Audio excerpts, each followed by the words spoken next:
Ta-dum.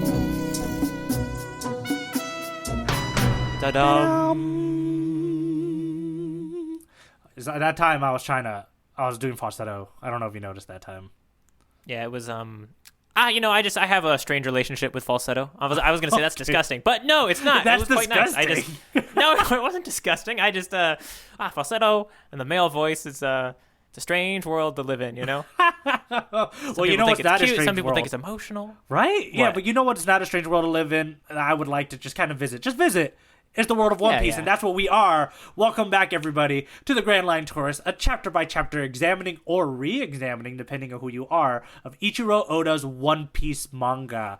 I am your tour guide, Eric, and sitting next to me virtually is our tourist. Your Grand Line Tourist, Jacob Jarecki, right over here. Ooh, oh man, you had your last name in it. I should have said. I don't know why I'm hiding it. I want people to be able to hunt me down. They need to be able to do a Google search and take me out. Both of our names is fully plastered on like the podcast title and everything on Spotify and everything too. So I don't know why I'm still shy about saying my full name. And it flows better when I say my full name too. It always feels weird for me just to stop after Eric. I like the way your name reads. Yeah, it's good. Yeah, right. It feels good, right? Jacob Jarecki. It's interesting. I think some people like saying my last name, but you know. I like it too. It's like, is it two syllables each? Jacob Jarecki? No, that's 3. Yeah, no. I've gotten a lot of time where people just say, "Hey, Jarecki." You know, like I think that's kind of fun to say. That's good. Like, "Hey, Jarecki, where's the report?"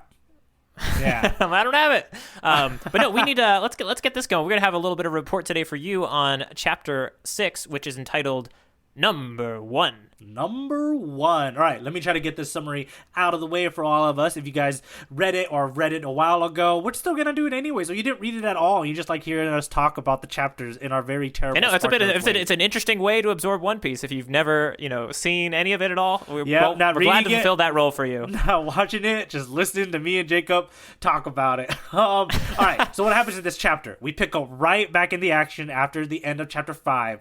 Captain Morgan is still confronting Luffy and Zoro in the naval yard. Luffy tries to free Zoro as like the Navy is there. The Marines are trying to speed at them with their swords out. Luffy's trying to free him, trying to get him out of his post, trying to get him out of his thing. Just one rope at a time, taking it slow. Taking it real slow, one knot at a time. After Zoro gets him free, after Luffy gets Zoro free, they go and they fight, and Luffy and Captain Morgan has the showdown that we've been waiting for. This is it, this is the chapter, the big shonen fight chapter that they get to fight each other.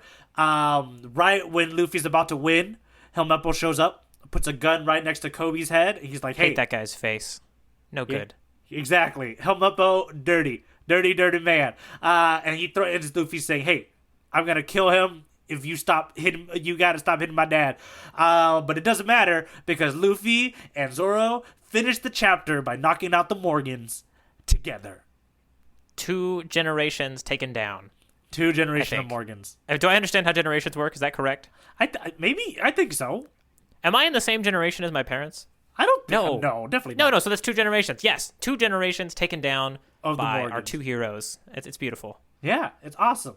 That's this chapter. What did your overall big thoughts, I guess, Jacob, on the chapter? Okay. This was the first time when I thought that, like, ooh, this is a fight scene. Like, this is a classic boss battle. I don't think we've really gotten it up to this point yet. We've had some big punches on some big characters, but this was, like, multiple pages dedicated to this, like, beat-by-beat cool moment of all sorts of different action, from... we got, Luffy has a new ability, Gum Gum Whip, which used his foot, You gotta be able to, use your arms, Gum Gum Pistol, and your foot, Gum Gum Whip. I like it. Yeah. I like a distinction. But no, that was really the biggest thing that stood out for me, is this, like, I would even describe a lot of pages where the art style was just so... kinematic was the word I want to use, but, like, you just can imagine, you could see the motion of every punch on every, like, moment-to-moment attack that these characters were doing against each other. Yeah, that's also something I noted, too. Like, I think the action... This is, like you said, 100%. This is a shonen action manga, right? Like, essentially, at the end of the day, like, strong boys need to fight each other. And that's what this genre is. That's what it lives and die on, right? So it's really cool to see this is the first fight, like you said. I think the first fight that took over multiple pages, as opposed to, like, some of the fights that we've seen, like you said, are just a punch. So it happens in, like, I don't know, a few panels. Yeah. the moment's kind of over. It's really cool to see. I think this, if I was ever wanted to be like a manga artist or like a comic book artist, I think fights would be the hardest thing I would have like the biggest issue with, because I think like drawing the logic of fighting, like fights on the page, is so difficult. And I have to say Oda's like really good at it in this. Like this fight tracks so naturally when you're reading it. Like you can almost see the frame by frame shot of almost. I mean, it is a frame by frame, essentially, right? A panel by panel sort of deal. But it moves so well. No, and this is where I think I've been harping a lot on. I mean, I've been appreciating a lot the fact that details from one panel carry into the next, and that just feels all the more visceral in a fight scene. You know, we're not just dealing with, oh, that character put that thing there, and oh, look in the next frame, you can see it in the background. That's awesome. This is like, no, like he was rolling out of the way in that direction, and now that's why he's in the position to make this sort of punch in the next frame. So yeah, the momentum. As usual, follows. I'm gonna always say, slow down when you're reading this comic and really enjoy it. Manga. Sorry, Would people like beat me up for that in the street if I called One Piece a comic? I think it depends on how much of a fan the person you're talking to is. Gotcha. It's risky. Yes, that's why I need you to make sure I don't get into too much tourist trouble. Right. That's what I'm here for. I'm here to stop fights. That's what most of the time stop fights and stop people from drinking too much on this ship on this tour. Our insurance doesn't cover you. Oh no! Yeah, man, I agree with you with that. With the whole statement about how the momentum flows very well in these fights, and I think it's super cool to see, especially when they like a shonen fight manga. But when they do when the other genre too, if it's like a shonen sports manga, if it's like a sports anime or manga too, they do that very well too.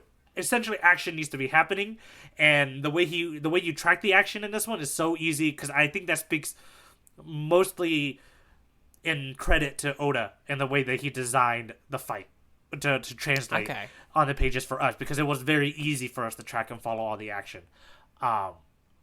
Yeah. And and that was kind of my first, that was the big thing that I would have said about this, chapter right here. Did you have a big thing that you were like, have ooh, a huge many thing. big things? Oh, a huge thing. Okay. A huge thing. So, like I said before, and like I was trying to sneak in and accept you all in the beginning of this, conversation, is that this is a shonen fight manga. This is a action manga sort of deal. So their fights are everything. And I said it earlier in the beginning of probably way in the beginning of this podcast, which is that much like how in musical numbers are how things happen, big moments in musicals are translated through musical numbers, obviously. It's the same thing here with shonen fight mangas, where like big emotional points happen through fights, and a lot of things are handled through fights. So today I wanted to talk a little bit about Eric's shonen fight elements, what I look for in a good fight, and how I deconstruct fights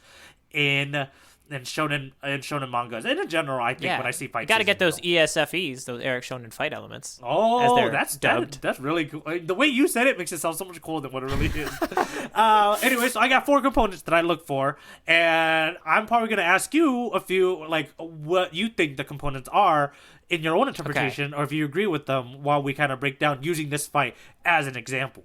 Right. So, all right. My first component is super easy. Clear characters, meaning, do we understand the characters involved in this fight? And can we say, like, how they fight and what are their,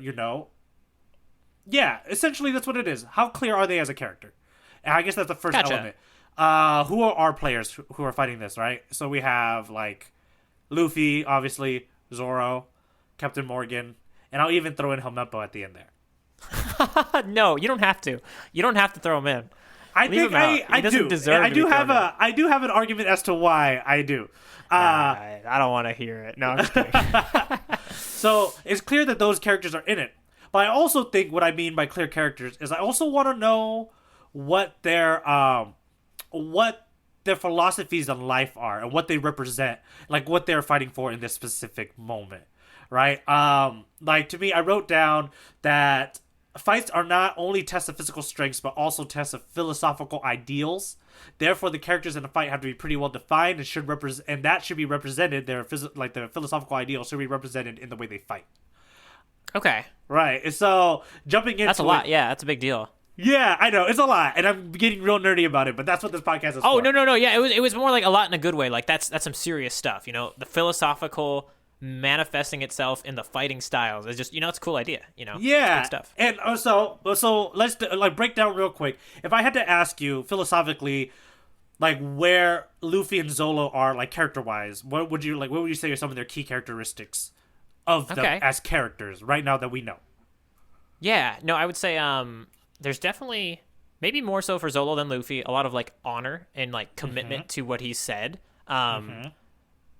Luffy himself is kind of more of like a defender of common justice is how I want to say it. Just like, fighting for his friends is probably like the way I want to say it. That's like, it's a little more of a specific form of justice. It's like, I'm here for the people around me. Like, and besides that, those are the first things that come to mind with Luffy and Zolo. Is there any big ones I'm missing? No, that's exactly what I wrote down. And for me, I think the way we interpret that, the way they fight based off of that, is that they're very straightforward with the way they fight. Like, it's very in front of you.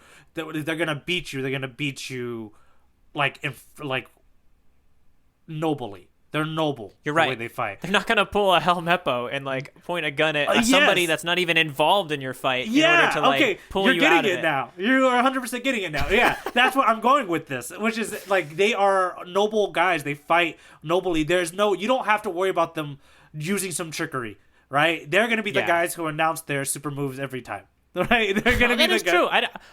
I never thought about the announcement of the Gum attack as like a noble thing. Like, if you should be able to defend against this because I'm telling you what's coming. Yeah, like this is what I'm gonna do, and I'm confident, and they're confident too, right? That's why they move forward. They don't need to kind of rely on trickery. Now, let's flip the other side of the fight, which is mostly Captain Morgan, but like Helmeppo you already mentioned. But Captain Morgan, what are some of his traits that you think like philosophically he kind of represents? Pure ego. Right. Pure ego, 100%.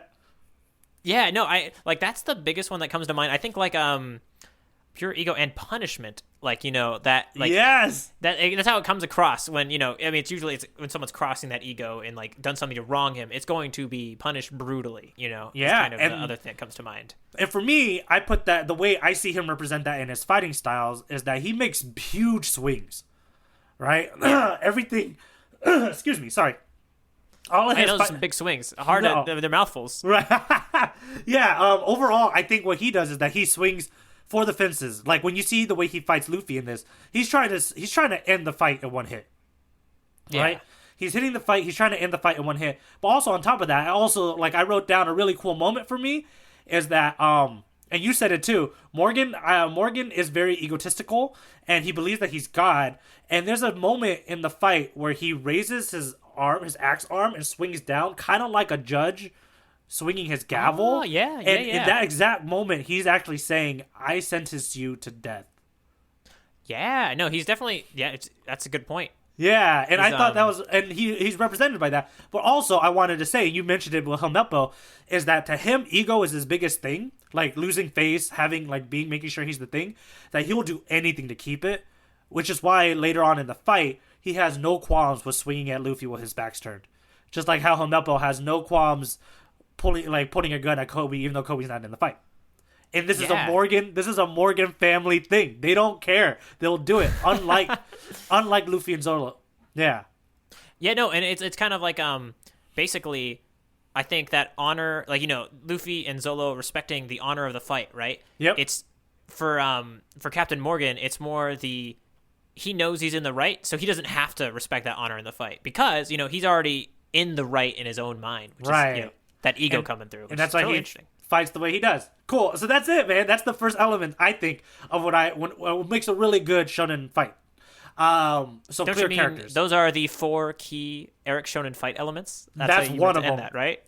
Yeah. Oh wait. That's one sorry. of No, them. that was we just went in a deep dive into one of them. I got it. Yeah. Yeah. And okay. So that was That was their philosophical abilities being represented in the fight itself. Their clear characters represented, the clear philosophical characteristics represented in their fighting styles and how they fight, right? Gotcha. The next ones are, what are the clear goals and the wants of the characters through this fight?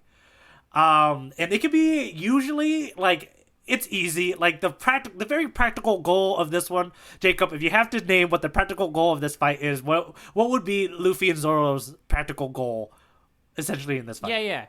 Luffy and Zoro's practical goal. I mean, I just want to almost feel like I'm walking into something too obvious. They want to, they need to get out of here to some extent. They need to not die. They need to win. I mean, it's not so, like, because they've been put into a position by their aggressors, more so than they have something they want or need from them, so to speak. Right, and that's the practical goal. That's the first, like, that's obviously what it is. Luffy and Zoro want to escape, the Navy want to capture them. That's period. Or the Navy wants to kill them, more or less. Right? Like, that's the simple, on the face value of what it is. Now, what makes a really good fight kind of sink through for me is that we start tying in the philosophical goals into their goal, like their philosophical characteristics and the outlook on life, and we apply it to their inner goals, like the character's inner goals within this fight. For me, what that came out with is actually I have a few.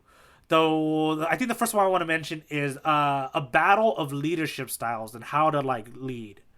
And this is mostly a fight between Luffy and Captain Morgan.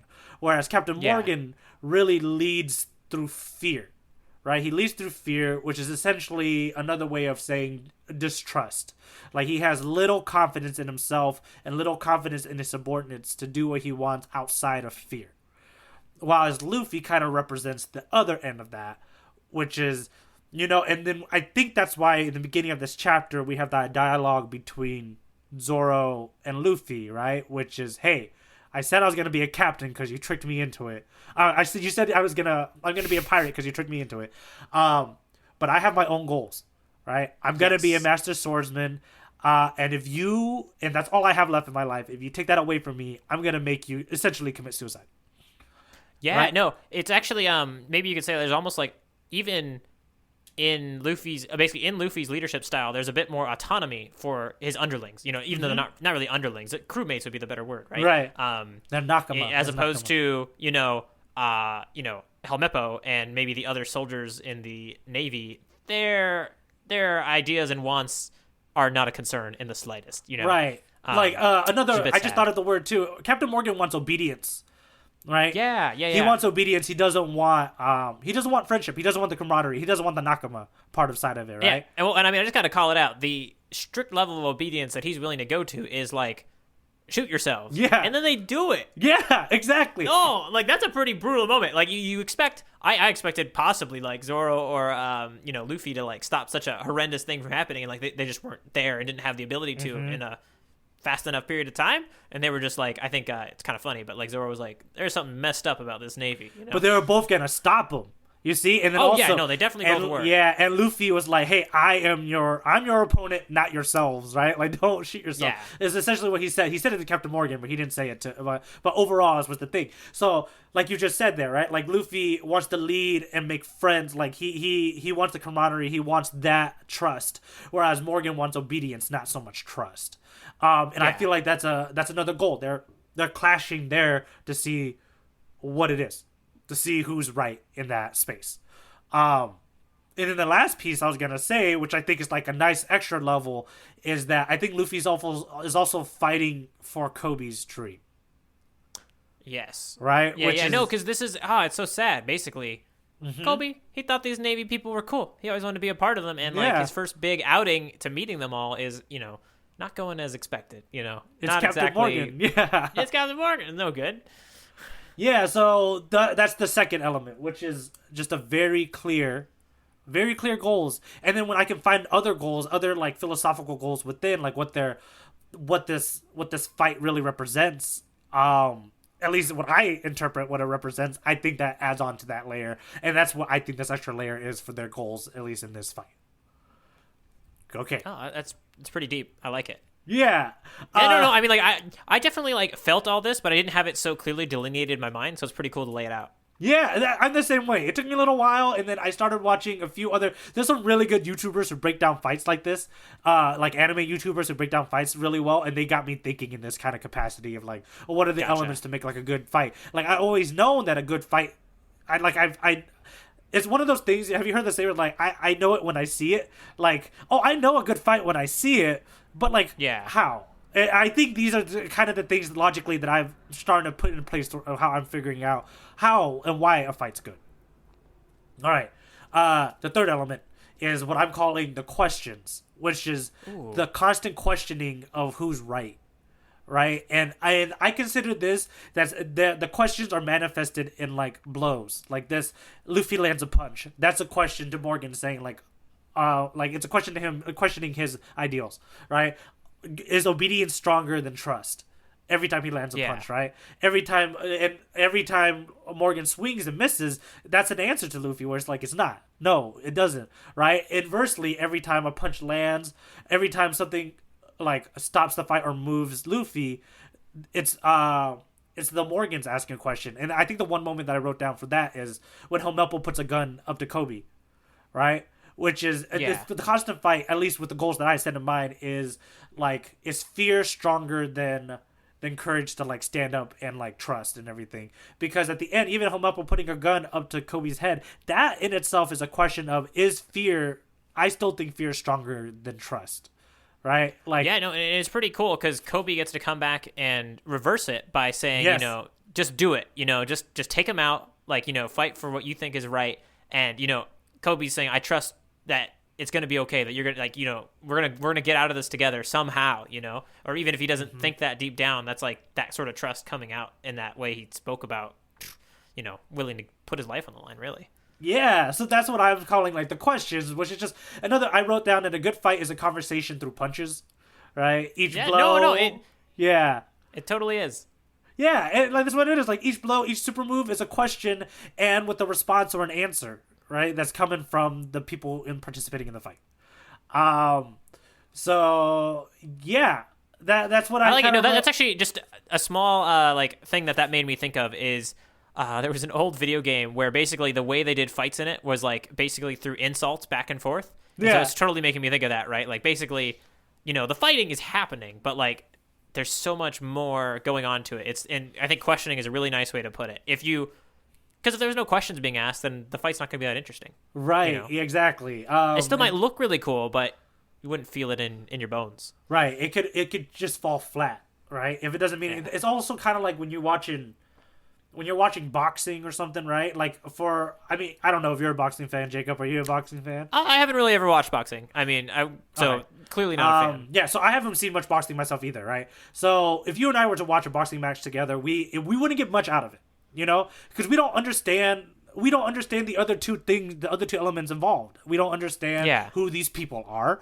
We don't understand their goals. And like, if I was gonna make up a goal, I would say like, oh, that guy's lost to this guy 3 or 4 times before, right? And this guy has said things, and he believes in something different than this guy does, and this, it's all these different things. Whereas like inversely for me, if I was watching even like any sporting event, for me, I guess it'd be right now like football, right? I have my own interpretations of Tom Brady, the quarterback of the Tampa Bay Buccaneers, right?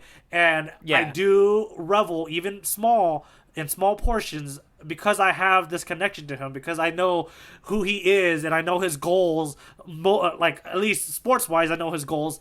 I do enjoy when he loses. You know what I mean? Because I get it. Because everything that happens in a football match that I get to watch him play is a question. Is today do I get to beat him?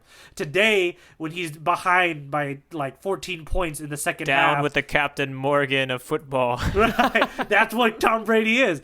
But that's what I'm trying to... He wants perfect obedience from his wide receivers. Right. And that's what I'm saying is exactly what this is, which is that the question thing only really pays off if the other two elements are there to lead up to it. Got it. Yeah. So my last element, I'm just calling the knockout, which is the conclusion of the fight, right? Yes. Yeah, in the knockout, I wrote the knockout equals the end of the fight that should answer the only question that matters in a shonen fight, which is who's right. Gotcha. Yeah, who was right? Was it Luffy with trust, or was it Captain Morgan with obedience? And Well, I mean, I would have expected. If I would have just asked to place bets going in, I think I would have bet on Luffy, considering he's our main character. But it was good to see it pan out. There's still a lot of tension because you don't know how it's going to pan out. You know, and I think it is cool. And then just like we were talking about before, it does end in a double Morgan family knockout. And I think that's such a cool way to end this fight. In the way that like they both got punished for doing sneaky tactics, like really dirty tactics, which is Helmeppo pointing a gun at Kobe and Captain Morgan swinging at Luffy while Luffy's back's turned, right? Yeah. I think it's very poetic that they both get knocked out, one by like Zoro, who is now Luffy's first mate, right? And Luffy saving Kobe, landing a punch on Helmeppo. No, it's like a super triangle of trust, almost a complete triangle, because we have Luffy trusting Zoro to save him from any thing that's going on behind him. We got Kobe trusting Luffy to save him in that scenario. If only somehow Kobe had saved Zoro, which I'm sure somehow we could tie it into that. But no, it was pretty cool to see that trust kind of come through for them all in the end. Yeah, man. So those are the 4 elements that I look for, and like that really help me define if it's a good shonen fight that I'm watching, right? No, I like them. Write in if you notice. Yeah, clear. Yeah. Also got the Eric Shonen fight elements. Number 1, go for it. Yes, clear philosophical clear characters or clear philosophical ideas represented in the characters' fighting styles. 1, clear characters with philosophy. 2, yes, clear goals and wants out of the fight for each character. clear goals and wants. 3, the questioning of these goals and these philosophical ideas in the fight. questions exchanged via blows. 4, And then the conclusion or the knockout, saying, well, who was right? double Morgan family knockout. That's what it is. No, thank you for that breakdown, my dear tour guide. Yeah, man. Now that I kind of saw that you were noticing these elements as I was like talking about them out loud too. Yeah. So did the fight land for you essentially? Yes or no? I mean, No. I think this one.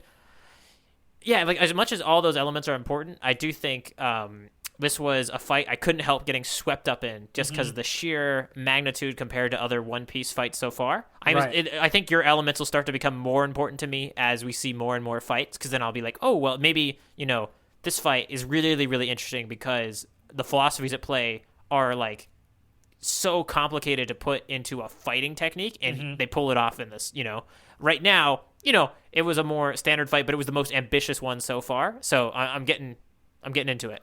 Right, and I think that definitely worked. So yeah, so exactly, and I think we're gonna have a lot of fun conversations later on, where like the philosophical questions are getting pushed a lot more through these fights, or like what certain villains or certain fights represent to the person at that moment, right? And what it also means with when like characters that we believe that we like are good, what happens when we put them together, like when they start fighting each other, like what does that moment kind of represent?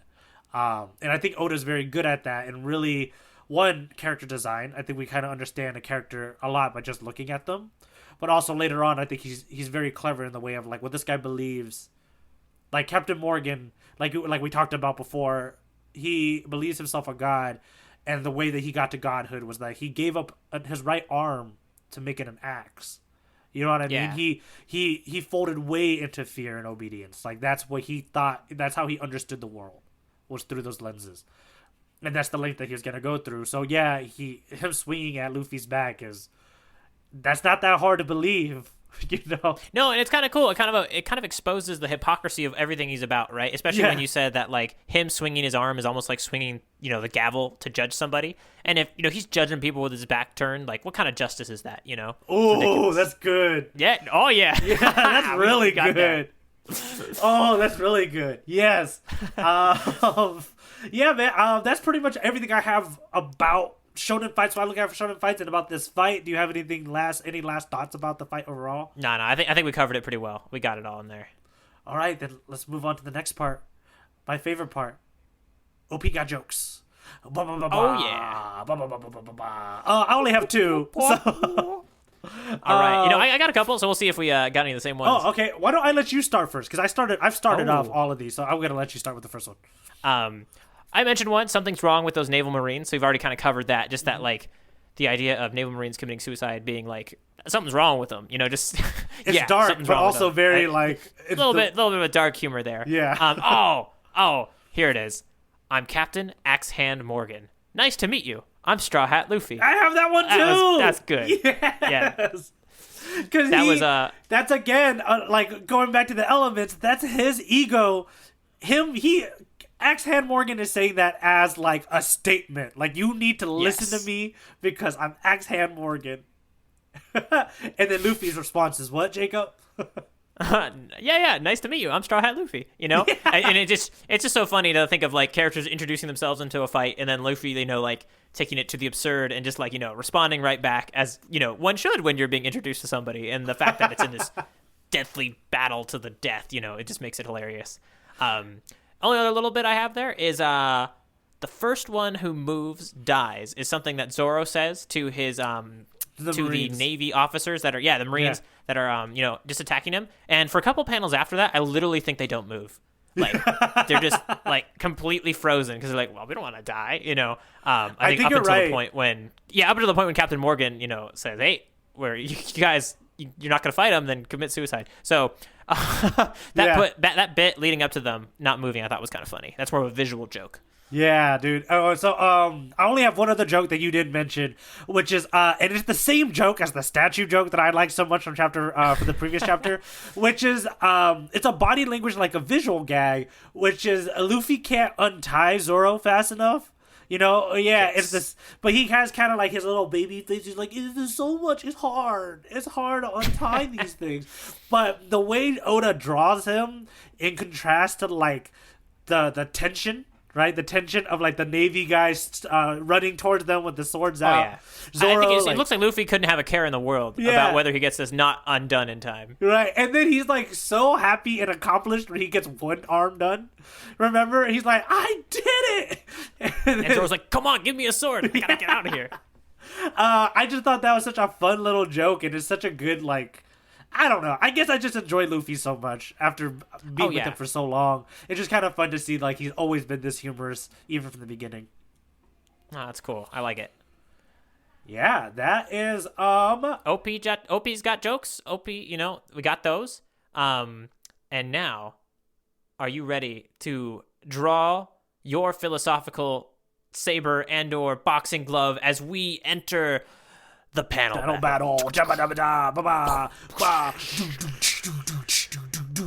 You think you got a panel that can beat mine? Do you want to go first, or do you want to strike second? Do you want to pose the question, or do you want to strike back with an answer? That's what I want to know. I will pose the question because I'm going to be like, is there a panel cooler than this? Oh, okay. Oh, okay. Interesting. Is it the bottom of these two panels? Do we line up? It's the bottom one. We did not line up, Aaron. Oh, you clearly don't have the best panel. But you said it's the bottom of these two, right? Yeah, the bottom one. So this is just to help me place it contextually. Oh, Captain, they're too much for us. It's hopeless. We can't fight a rubber man. This is what we're leading into it. All the naval marines are on the ground, and we get this right panel. After the whip.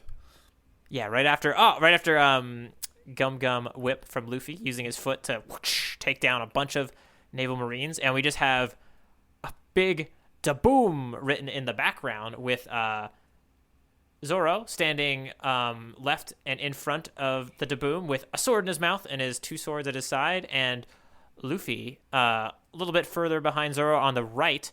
And actually, this is actually a really cool moment because Luffy's kind of like, his foot is kind of lifted a little bit, and I assume that's the foot that just retracted from doing his Gum Gum whip. Mm-hmm. And in the background, even further back maybe, is Kobe kind of just looking in awe at these two brilliant fighters.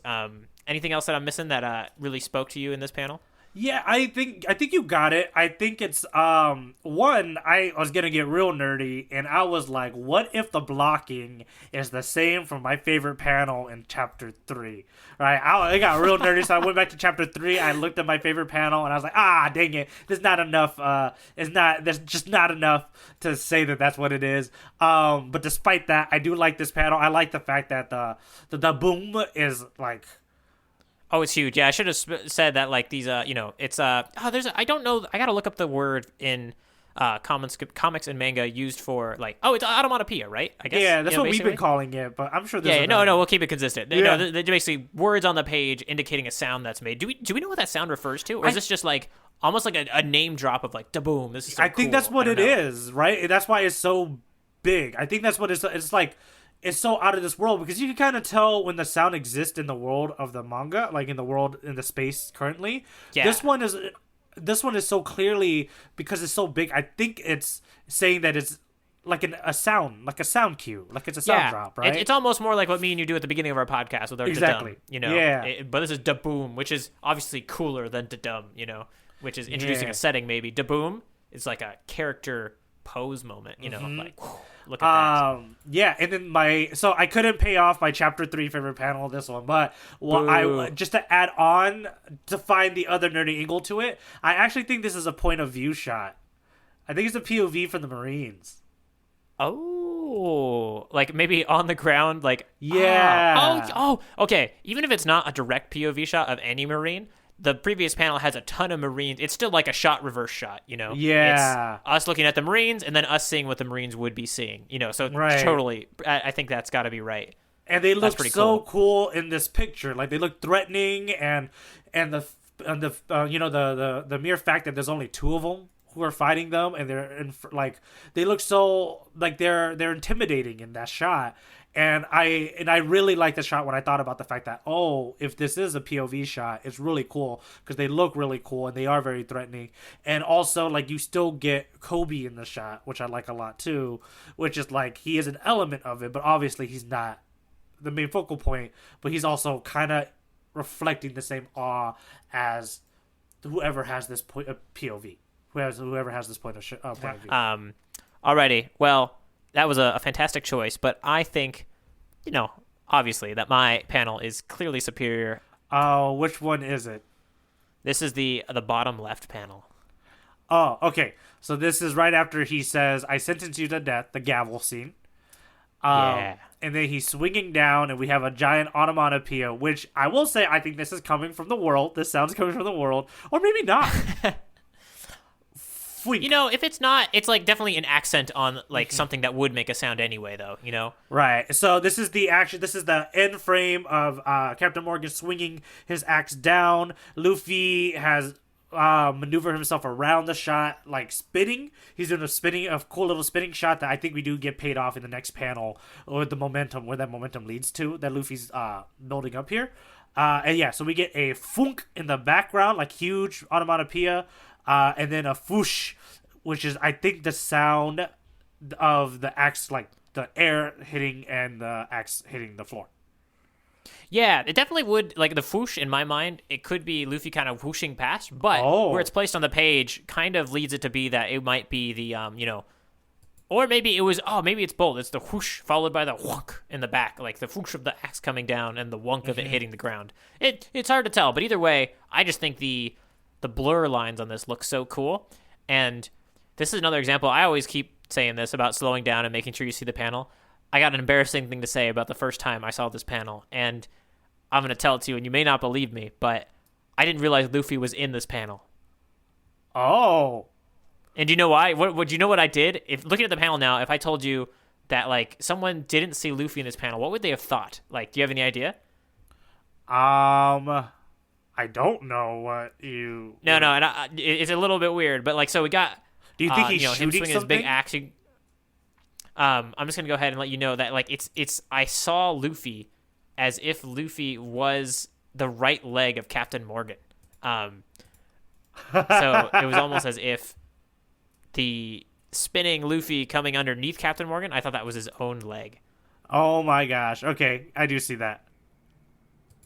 Yeah. So that's my little embarrassing moment of lining that up there. But now that I see it, it's even cooler. It's Luffy whooshing by Captain Morgan in like this blur of action that's just fantastic. Yeah, I see that too. That's really funny, but it's good. It's good. I do like this panel a lot. I think the other tourists and tour guides out there will know what the best panel of Chapter 6 was, and I think they may agree with me, but feel free to reach out to us at grandlinetourist@gmail.com or either one of our socials. You can ping us there, and we'll, we're just looking forward to having a conversation with you all. Oh yeah, we want you all to talk to us so bad. Jacob, why don't you choose the onomatopoeia this week for us to end on? Ooh, okay. We weren't sure what it meant, but there's in my favorite panel there was a whoosh followed by a thwunk.